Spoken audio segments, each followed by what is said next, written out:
వాడపల్లిలో లాంచీ మునిగిపోయిన ప్రాంతానికి AP CM Chandrababu సందర్శించారు.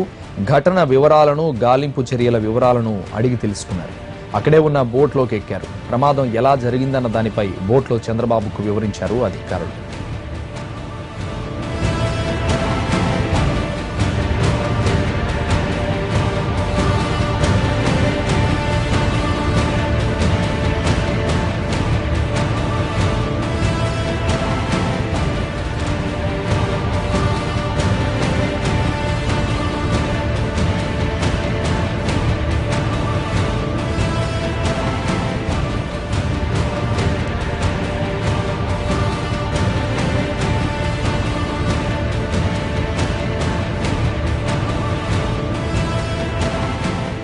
నిన్నటి నుంచి చేస్తున్న ప్రయత్నాలు ఫలించాయి. సుమారు 60 అడుగుల లోతులో మునిగిపోయిన లాంచీని ఎన్డీఆర్ఎఫ్, నేవీతో పాటు ప్రభుత్వ యంత్రాంగం క్రేన్ల సాయంతో ఎటకేలకు వాడపల్లిలో మునిగిన బోట్ను తీరానికి తీసుకొచ్చారు. ఉదయం రాముడు, లక్ష్మణుడు అనే 2 చిన్నారుల డెడ్ బాడీలను బయటకు తీసుకొచ్చిన సిబ్బంది తాజాగా మరికొన్ని మృతదేహాలను బయటకు తీసుకొచ్చారు. మునిగిపోయిన లాంచీ బయటకు వచ్చిన గల్లంతైన వారి మృతదేహాల కోసం ఇంకా గాలింపు చర్యలు కొనసాగుతున్నాయి.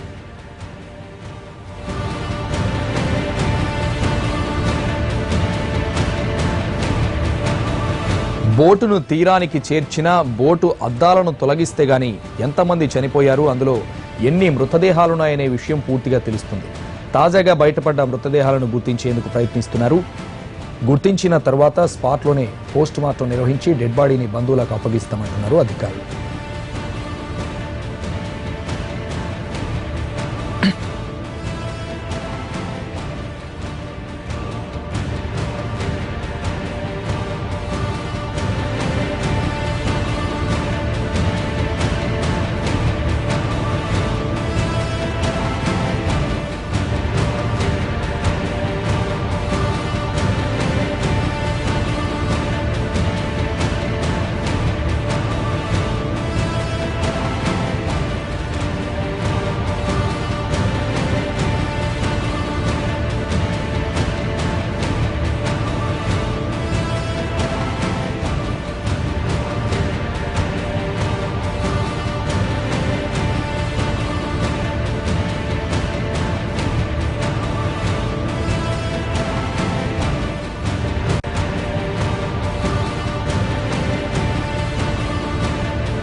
బోటును తీరానికి చేరిన బోటు అద్దాలను తొలగిస్తే గాని ఎంతమంది చనిపోయారు, అందులో ఎన్ని మృతదేహాలున్నాయని అనే విషయం పూర్తిగా తెలుస్తుంది. తాజాగా బయటపడ్డ మృతదేహాలను గుర్తించేందుకు ప్రయత్నిస్తున్నారు అధికారులు. గుర్తించిన తర్వాత స్పాట్లోనే పోస్ట్ మార్టం నిర్వహించి డెడ్ బాడీలను బంధువులకు అప్పగిస్తామంటున్నారు అధికారులు.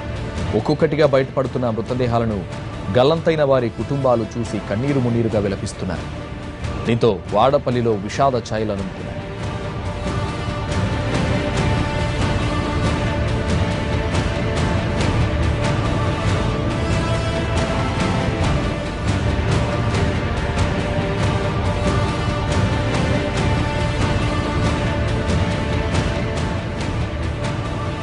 తూర్పుగోదావరి జిల్లా దేవీపట్నం బోటు ప్రమాదం దురదృష్టకరమన్నారు జనసేన అధినేత పవన్.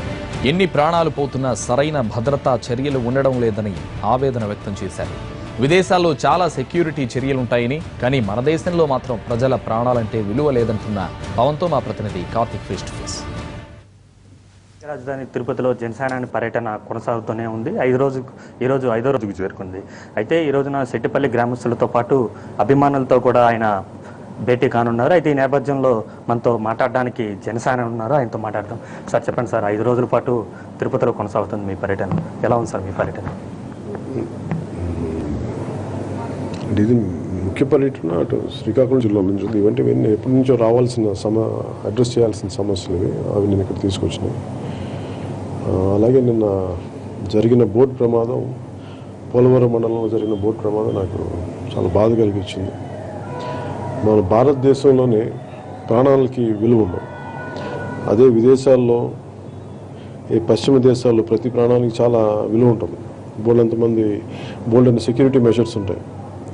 ఇక్కడ మనకి బోటు ప్రమాదాలు తరచుగా మొన్న ఈ మధ్యన కృష్ణా నదిలో కూడా ప్రమాదంలో మార్నింగ్ ఒంగోలు జిల్లాకు చెందిన ఒంగోలు టౌన్కి చెందిన మార్నింగ్ వాకర్స్ చనిపోయినప్పుడు ఆ కుటుంబాలు కలిసినప్పుడు వాళ్ళు పడ్డ బాధ ఆవేదన చాలా బాగా కలిసివేసింది. ఆ రోజు కూడా నేను చెప్పింది ఏంటంటే ముందు ఇలాంటి ప్రమాదాలు జరగకుండా ఏవే మెషర్స్ సేఫ్టీ మెషర్స్ తీసుకోవాలో వీటన్నిటి మీద మీరు కొంచెం జాగ్రత్తలు తీసుకోండి సూచన చెప్పాను. కాకపోతే ఇది ఆ కల్చరే మనకి అంటే ప్రాణాలు పోయినా పర్లేదు, మన లాభాలే ముఖ్యం, ఆ మెయింటెనెన్స్ సరిగ్గా ఉండవు ఈ బోట్లు. దీన్ని చూసే అథారిటీ వాళ్ళు ఎవరు పట్టించుకోరు. దానివల్ల ఈ ప్రమాదాలు సంభవిస్తూ ఉంటాయి. ఇప్పటికీ 15 మంది పైన మనుషులు గల్లంతయ్యారు. అలాగే 15 మంది 16 మంది ఒడ్డుకు చేరుకున్నారని తెలిసింది. వారికి చనిపోయిన వారి కుటుంబ సభ్యులకి నా ప్రగాఢ సానుభూతిని తెలియజేస్తాను. ప్రభుత్వానికి కూడా నా విన్నపం ఏంటంటే ఇంకెంతమంది చనిపోవాలి జాగ్రత్తలు తీసుకోవడానికి. ఇప్పటికైనా మీరు జాగ్రత్తలు తీసుకొని వాళ్ళకి రైట్ కాంపెన్సేషన్ కానీ ఎక్స్గ్రేషన్ ప్రకటించినా కానీ జరిగిన నష్టం పోదు. అట్లీస్ట్ మీరు ముందు ఇలాంటి ప్రమాదాలకి ప్రాణాలు పోకుండా జాగ్రత్తలు తీసుకోవాల్సిందిగా ప్రభుత్వానికి నా సూచనిస్తాను. Thank you sir. ఇది పవన్ కళ్యాణ్ జనసేన అని చెప్తున్నారు. ఏదైతే బోటు ప్రమాదం చాలా బాధాకరమని, ప్రభుత్వం ఎంతమంది చనిపోతే ఈ చర్యలను బోటు ప్రమాదం మీద చాలా తీవ్రంగా స్పందిస్తుంది. కేవలం ఏదైతే వరుసగా లాభాల కోసమే బోటు నడుపుతున్నారు తప్ప సరైనటువంటి మెజర్మెంట్స్ అనేది పాటించడం లేదని, ఇందువల్లే వరుసగా ప్రమాదాలు జరుగుతున్నాయంటున్నారు. ఖచ్చితంగా ప్రభుత్వం స్పందించి ఏదైతే బోటుకు సంబంధించినటువంటి ఎవరైతే నడుపుతూ ఉంటారో వారికి సరైన లైసెన్స్ అలాంటివన్నీ ఉండి నడిపేలా చూడాలని మాత్రం జనసేనని కోరుతున్నారు. క్యాన్వర్సన్.